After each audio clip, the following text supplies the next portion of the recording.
Have you ever had that moment when you watched a film and knew it was bad, but it came from a franchise you liked, or you got so excited for it if the film sucked you'd be in denial for like multiple months? I had that moment 3 years ago when I went to see Diary of a Wimpy Kid. Fuck! When I went to see Middle Diary, the worst school of God fucking damn! When I went to see Middle School, the worst years of my life. I was so in denial about the suck factor of this movie, I got it on Blu-ray. Or should I say, I was given it as a birthday present and didn't regift it, but I still kept it, alright? It doesn't really even matter that I have it now since it's on YouTube like most bad movies are. Before I explain the film, I should go into detail about the book series it's based on, and when I say based on, I mean about as close to the source material as Texas Chainsaw Massacre is to the murders of serial killer Ed Gein. That being kinda, but oh, there are a few artistic liberties if you know what I'm talking about. Middle School, The Worst Years of My Life is a book series written by James Patterson, the guy behind Treasure Hunters, iFunny, and over 117 other New York bestsellers I've never read and probably never will. Personally, I'm most familiar with the original, Get Me Out of Here, How I Survived Bullies Broccoli and Snake Hill, and Save Rafe. I also read Just My Rotten Look at some point, but I can barely remember it for whatever reason.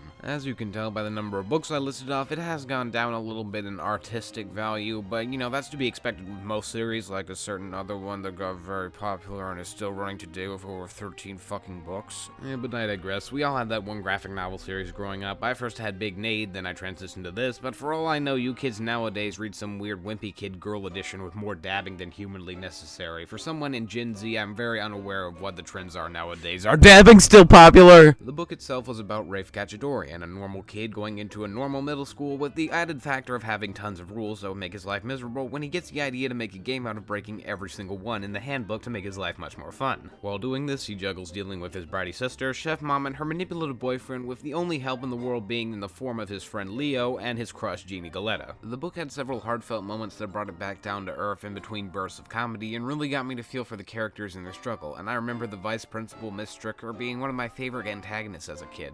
Keep in mind this is all coming from the perspective of someone who hasn't read the book in well over 3 years, but I was pumped when I first heard about the live-action adaptation of the book, I'm not going to lie. I assumed a franchise would pump up like Wimpy Kid and a big future would be planned, but no, the film grossed very low and no one seemed to care about its existence then or now. Other than me.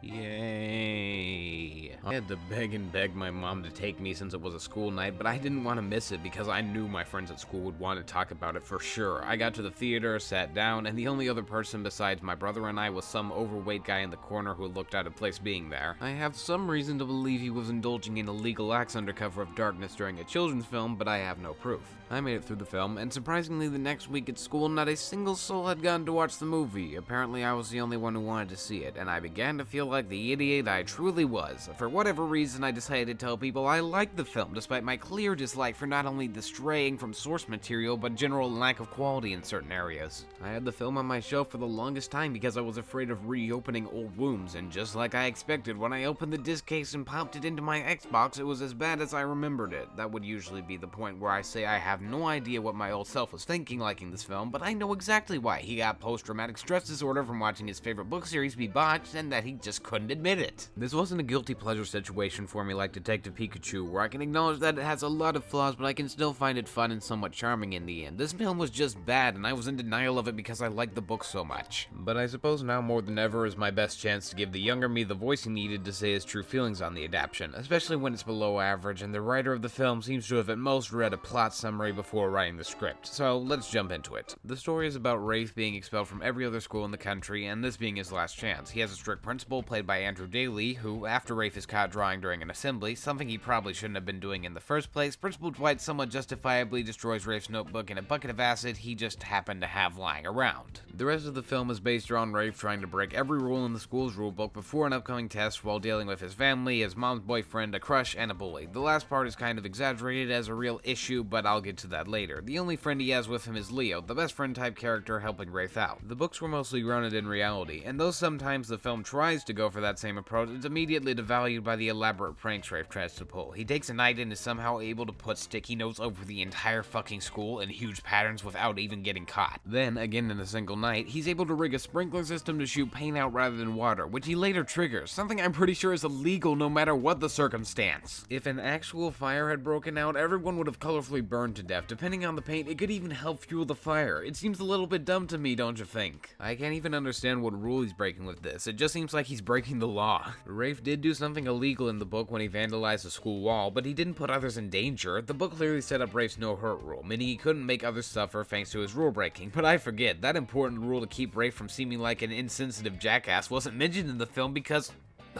who cares? I mean, who cares? Really, who gave a fuck with this movie? Rafe just as a character feels like the original for the most part, but more reckless. Every character in general is either a downgrade or an over-exaggeration from their book counterparts. Leo was mostly a silent character in the books, tending to show his emotions and what he was thinking through the drawings Rafe drew. I think trying to show Leo through his expressions and movements and only have him speak at important moments would have been more interesting and comedic than having him speak. I can understand the change, but it's a bit of a missed opportunity. Andrew Daly as Principal Dwight is probably the best part of the movie, even if he's a huge departure from the book. In the book, he was a looming threat, with Vice Principal Stricker, who has a much smaller role in the film, being the main antagonist to Rafe. The only other teacher from the book we got to know was Miss Donatello the Dragon Lady, who Rafe learned to like. She's given a major downgrade in the form of some hipster teacher liking to put Drake into his lesson plan. I couldn't understand the reference when I saw it in theaters, and now all I hear is gibberish. Rafe's mom's boyfriend, Bear, has the same general feeling from the book, but instead of being a slob mooching off and emotionally manipulating Rafe's mom, he's just a douche who cares about his car. These two personalities seem minor in difference, but in the book, Bear's temper and manipulative nature leads him to pushing Rafe's mom down the stairs in an emotional moment during the climax, whereas in the movie, he freaks out about his expensive car being stolen rather than the kids, and that's enough for the mom to want to leave? I get the whole, ooh, he cares about his car more than the kids, and Rafe's mom is just realizing how much of a dick he is, but he did lose a car that could put him into poverty for a long period of time if he lost it. I'd be a little upset myself. You know what? I must have been insane not to see what a self-centered jerk you really are. And if these perfectly fine antagonists weren't enough for your movie, Jim, we've got another one behind door number 2, a man who goes by the name of Miller the Killer, Rafe's bully. And you thought Spider-Man 3 had too many villains. He's never mentioned with that name in the movie, but he is by Rafe in the book. Miller in the books was shown as this towering behemoth of a brute who solved every problem through violence as long as the teachers weren't around. He watched Rafe like a predator, ready to strike when necessary to go in for the kill and get his daily fixings. Does this guy seem like that exact same person? This Miller openly tries to bully Rafe in front of a teacher. Miller was dumb, but he was strategic. I'm pretty sure most bullies are. He also doesn't look like a threat. He looks like a slightly above average height normal kid with the voice of Gumball. Because yeah, that's the voice of Gumball. He doesn't even sound like his balls have dropped yet. He's kinda shown as a threat in the film. I mean, he messes Rafe's hair up and calls him Katchadorkian, and that's about it. He doesn't really do anything to affect the plot, and by the end he's cool with Rafe, so why was he even here? He's unnecessary. I know you're going to get tired of me saying this, but in the book, Miller keeps attacking Rafe until finally, after his mom is pushed down the stairs by Bear, he snaps on him and climactically fights him in the end. It's really a much better payoff. Speaking of climax, if you're looking for a film that can keep you invested in its story like most films should try to do, let me just get close here, too bad, bitch. This movie drags and drags for the first hour. That could possibly be because of the exhausting tone of the entire film, that being the modern middle school movie. Throughout the film, plenty of 2016 pop songs are sprinkled in the soundtrack. An entire scene is devoted to the hilarious setup of a kid not knowing what a VHS is, and there are product placements aplenty. And no joke, a full 15 seconds of establishment is given to a scene at Dave & Buster's. It's baffling because there's nothing else like it in the film. The editing is so weird, it really feels like a commercial. The entire tone of the film reminds me of this dumb Netflix film no one remembers called Expelled, about Cameron Dallas just not giving a fuck and ending up getting expelled from his school, and he has to spend the rest of the movie trying to make it so his mom doesn't find out. It's all like, yeah, fuck the authority figures, I'm cool with the kids, hello fellow kids, don't you like to skateboard with me? You know, really ungenuine marketed shit like Rocket Power.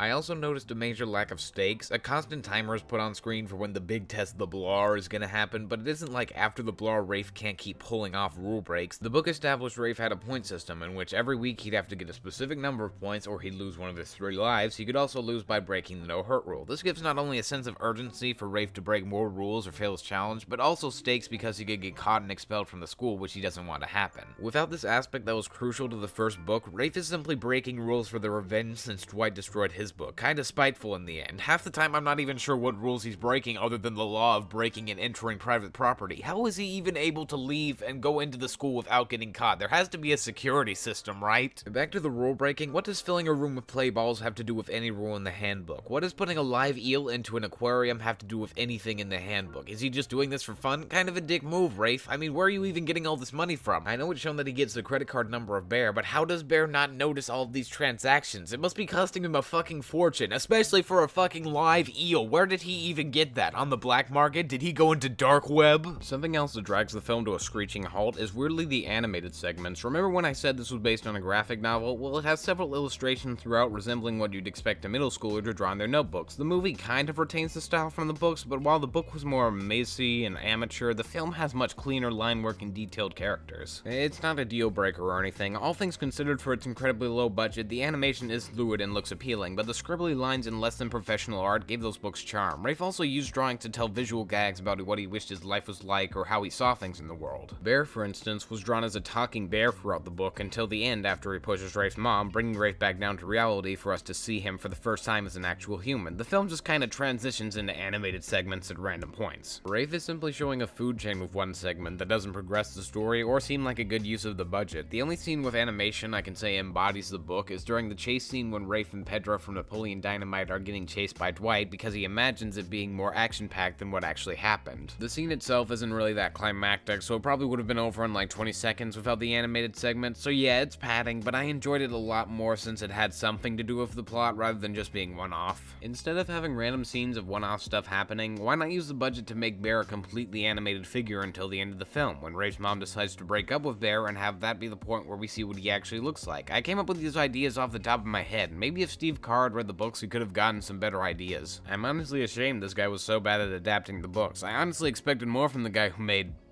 Oh.